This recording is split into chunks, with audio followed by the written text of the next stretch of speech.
Megjithse jemi në stinën e pranverës, prej 2 ditësh qarku i Korçës është përfshirë në një situatë dimërore. Rreth 5 cm borë janë shënuar këtë mëngjes në zonën e Dardhës, por edhe në zonën e Voskopojës. E gjithashtu prezencë bore ka pasur edhe në zonën e Qafploçës në Pogradec.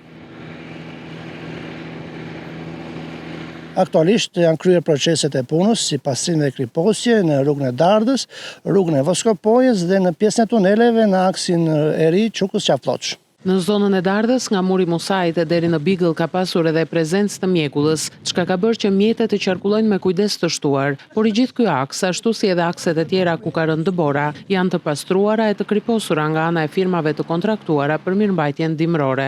Edhe gjatë ditëve të ardhshme do të vijojë kriposja e zonave të caktuara, si kthesa e vende në hije, për të shmangur krijimin e akullit dhe ngritës në rrugë. Nuk kemi patur probleme përsa i përket qarkullimit.